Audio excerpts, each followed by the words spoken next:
Welcome to the Toffee Blues, your source for all things Everton, and welcome to the match preview for Everton versus Southampton, the relegation six-pointer, as it already seems to be in January. So, there's a coach welcome plan for it in that because, we're already at squeaky bum time and we're only in January. It took us till April to get this sort of concerned last year. So, just keeps coming round sooner and sooner. And considering the backdrop of all the nonsense that's going on at board level as well, and the ownership,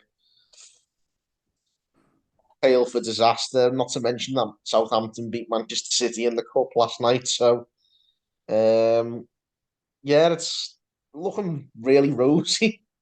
Not, yeah, how you feeling, Terry? I don't know. I feel as all right as I can do. I suppose I'm not reading anything into beating Man City in the cup. It's not about that. Do our job, and if our players turn up and do their own jobs, then we should be able to beat Southampton. But for me, it's more the everything around this game. The game is sort of like the second, like the support act for everything else. Like this is a game that's a stay of execution for the manager. I think even if he wins, I think if he loses the next game, he'll be out and be replaced. I don't know why they've waited this long to make the decision on the manager because he's been his form since he's been in has not been good enough. He 3 wins all season. If he doesn't win at the weekend, it'll be 1 win in 13 in all competitions. Unacceptable I under any think that circumstances for any club. No, I think the decision should be made anyway. But then there's also the other stuff after the game with regards to the board, which Farhad Moshiri on Talksport has done very well to calm down and Fan the yeah, flames, hasn't he? yeah. So the game is almost secondary, but it is an important game. I wouldn't go as far as 6-pointer in January, but this is the halfway point of the season, so we need to win the game. But even if we win the game, I still think the manager needs replacing. But it's almost I never want to say it's a bad thing to win a game, but I think if we win this game, it'll be bad for the long-term health of the club because the manager won't be replaced. I think there's a better manager out there, and if we win this game, then it's another week at least of us not going and getting them. And separate to that, whether you want the manager to stay or not, it's the second. We're midway through January, and there's no players coming through the doors. Like how has this even happened when we've known what we've needed since the minute the last one shut? So that's how I feel. Well, going into this one, obviously off the back of the debacle against Brighton and the slightly less debacle against Manchester United. The debacle that was, I'll be honest, was kind of accepted. That's the pain of like where we're at now, and it's just we only lost 3-1 to Man United, so that's all right. Well, that's what I mean. We're just used to losing as a fan base now. We just lose all the time, and they ran a bit more. Like they looked like they cared for the manager. Like it's shite. It's utter shite. And we're going into this game now, and Brighton feels like ages ago at this point. But now we've got 2 players injured since that game, and it'll affect. It's very 2 important players in Patterson and Iwobi, where I think that it affects the team selection and everything because everyone's crying out for us to stick with the 3/5 at the back formation because it worked well against Man City and it really would have been more appropriate against Brighton. But I wouldn't play it in this game. I don't. I think the opposition. It doesn't suit it. I don't think Southampton. It'll serve us best against Southampton, and now we've got no right wing back. Like the only 2 players at the club who can play that position are both injured, Patterson and Iwobi. Seamus Coleman is a right back, but he has not got the legs to play right wing back. So for me, I'll have to be Godfrey at right back, but right wing back, like I don't mind. Not as a wing back, never.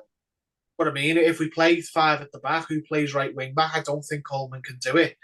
If you play a back 4, then obviously Coleman can start, but I don't think he can at right wing back. So for me, although it'll cause absolute chaos when the team comes out, if he's playing a back four or a 4-3-3 rather, I think it might actually be the best thing, just given the circumstances. But obviously, just prepare better, coach them better, have the players play better than when we were against Brighton.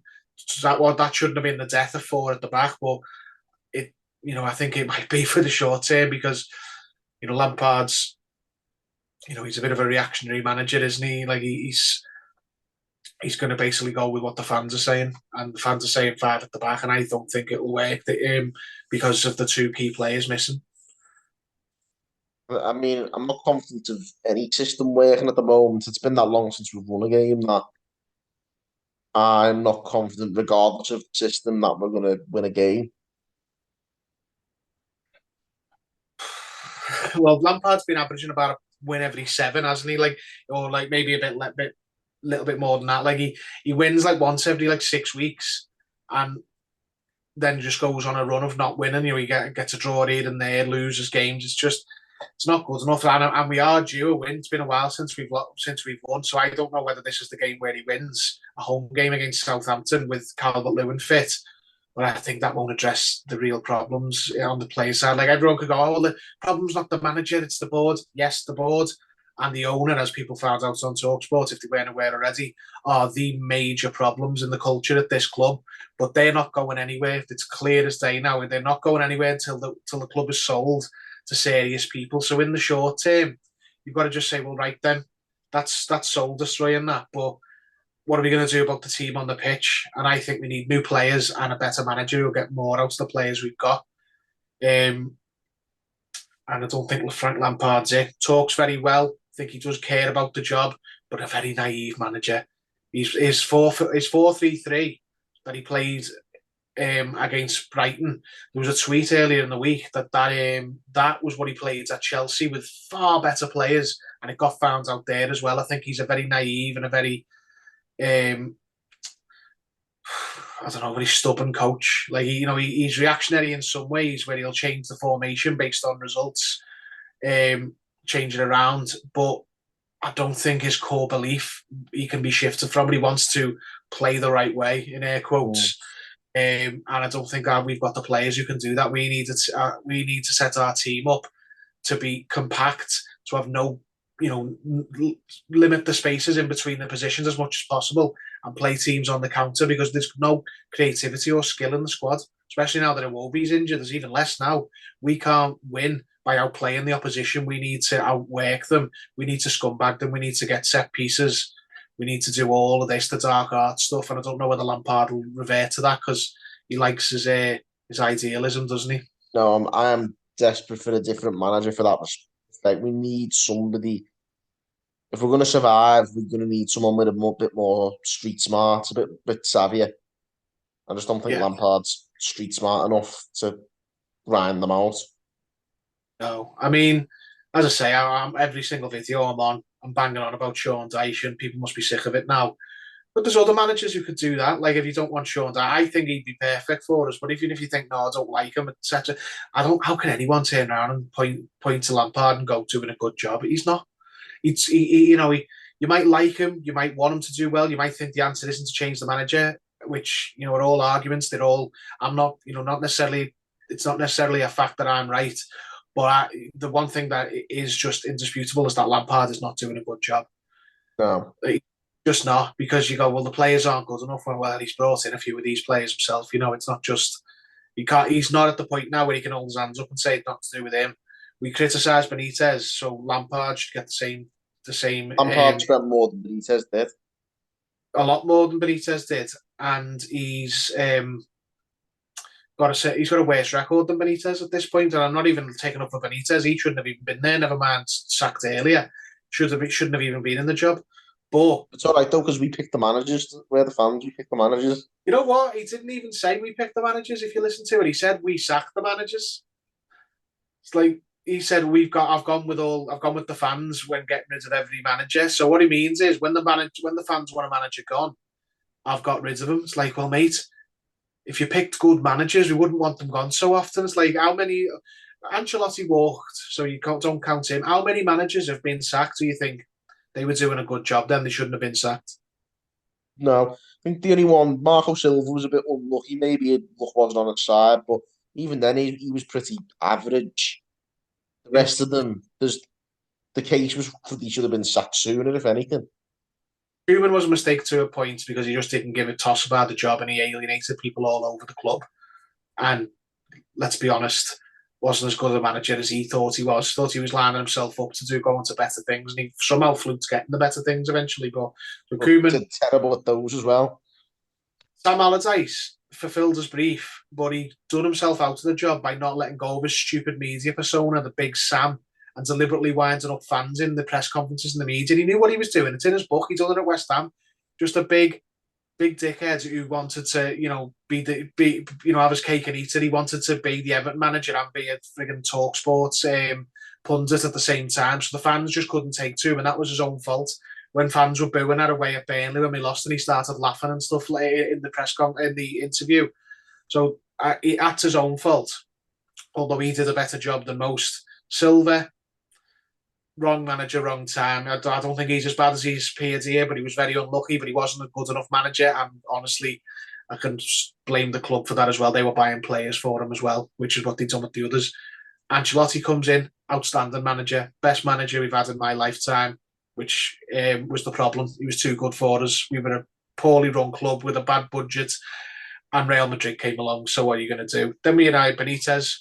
Need to say more. Now we're on to Lampard because the pickings were so slim at the time that it was him or Vitor Pereira.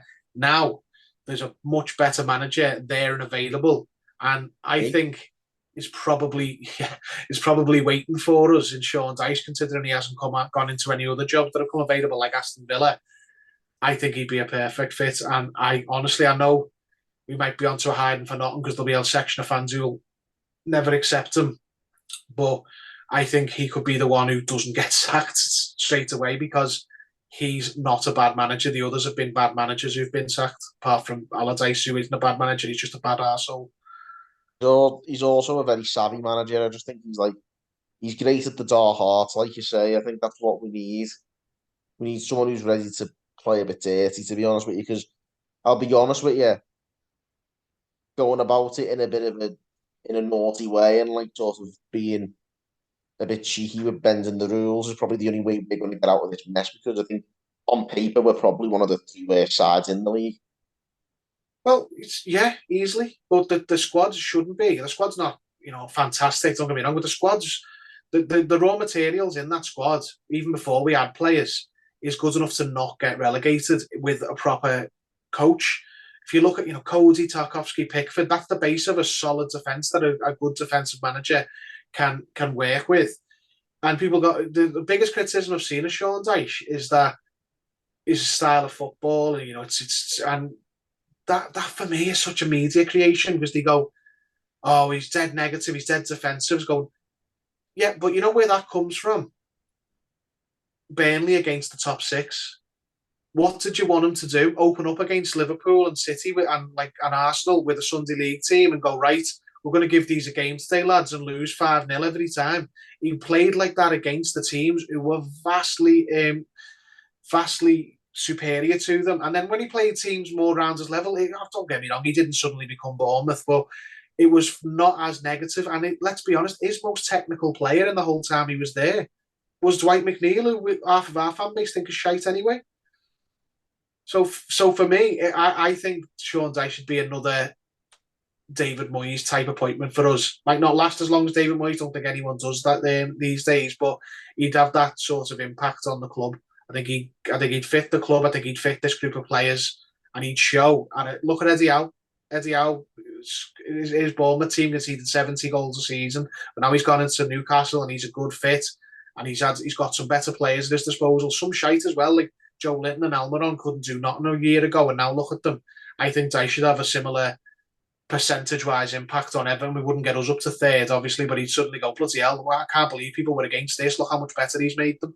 I think that's what it is. That's what it do. But even if it's not Dyche, which, obviously I've made very clear that I want it to be, I think there's better out there than Lampard. I think Lampard's only I think Lampard's only improved one player since he's been here, which is Iwobi. And the reason he's improved him is he's played him in a central position. And even just before his injury, he was pissing about with that, putting him on the right again. And everyone else, I don't think, has got any better.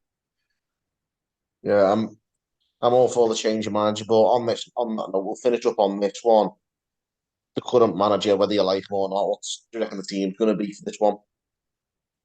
I think he will go five at the back, despite what I said about thinking he shouldn't. I think he'll be Pickford, Coleman right wing back in his 50s. Like, I love Coleman, but he's not young enough to play that position now, a wing back. So Coleman, Godfrey, Tarkowski, Cody, Michaelenko, Idrissa Gueye, Onana, Decore, and Gray and Calvert-Lewin. Yeah, I mean, to be honest, I'd rather try the five at the back again and see how it goes, just because we've just got better. It might work. I don't think it'll work at right wing back, but the rest of the team will be fine with it. It has worked the last couple of times he's used it, but I think the right hand side will be a real problem. But I don't know. Anthony Gordon's back now, so he might think, well, I'm going to play me 4-3-3 because I can use better wingers now, or whatever. And I don't know. We'll see. But the centre midfield's a problem. Does he bring Decore back in? Decore seemed like he had one foot out the door before Iwobi got injured, but Iwobi's injury, and I think if James Garner was fit, I think he'd be coming in, but rather than Decore, will he just persevere and not play Decore and bring someone else in? Maybe not even an orthodox midfielder. If he's playing five at the back, he might just have Gay and Onana in the middle with, I don't know, Gordon ahead of them or something. I don't know. Gordon and Gray ahead of them. Like, there's McNeil in the middle of fuck knows who. There's one thing I will say about Lampard, which is positive, is in his time at the club, he has sort of identified who the shit houses are and who he needs to move out and marginalise them from the team. There's a reason you don't see Michael Keane playing anymore. I think the likes of Decore were on that list, but he might have to use them because of the injuries. But if he doesn't play him, I think it'll be that he's stuck to his guns and said, no, these players aren't with me, so I'm not using them. Or might not have the luxury without Iwobi. We'll see anyway. Finally, obviously, predictions. The dreaded predictions, as it seems to be this season. You know what? I'm going to go with a 2-1 Everton win, just because I think he's due a win, and I don't think it'll be a good thing long term. But I think his win is due, and the coach welcome and all that. But yeah, so 2-1 Everton win. Yeah, I was going to say. Yeah, you think all that moaning, and he's predicted the win, and he doesn't even seem happy about it. It's the bigger picture. The game is second fiddle to everything else. But no, I think this. I will be buzzing if we win. I think it's a crucial game come the end of the season. Same reason it was absolutely spitting feathers when we got that late goal against us against Wolves. That could come back to bite us. We can't afford to be dropping points to teams around us, even at this early stage. I just think I'd like to think that we won't, and I'm going to predict we win. I'm going to go with 1-0. I just think it's going to be a horrible game, as every Everton game is these days, it seems. But I think 1-0 will scrape it. But like you say, there's a bigger picture. Not just about Lampard, though. I think more importantly, let's not forget that there is the sit in afterwards to really spark change. Really got to try and put some pressure on about that now because especially after the event of this morning, I think there's a lot to ponder. So yeah, definitely do the coach greeting as well. Needs to be done. Let's try and get the result. But then once the final whistle's gone, it's all about putting the pressure on the board and the ownership. There's, whatever we don't know how much it'll be able to achieve, but we've got to keep the issues and the objections we have with the ownership on the board. We've got to keep those objections there in the public eye, keep it in the media, and keep getting all eyes on the fact that we're not happy with how the club is and that we do need change. But yeah, hopefully a win in the midst of all that. Yeah, there we have it. We'll leave it at that anyway. Again, as this comes to become rite of passage almost on these shows these days, it's pretty melodramatic. But there you have it. Everton versus Southampton on Saturday. Like I say, coach greeting before the game as well. Sit in afterwards. So the full Everton package to get down to Goodison early doors on Saturday. And fingers crossed we can get the result and get some results as far as getting some changes concerned. But there you have it, guys. Thanks for tuning in on the Toffee Blues. Give us a comments, of course. Let us know your opinions, like and subscribe, and we'll see you soon.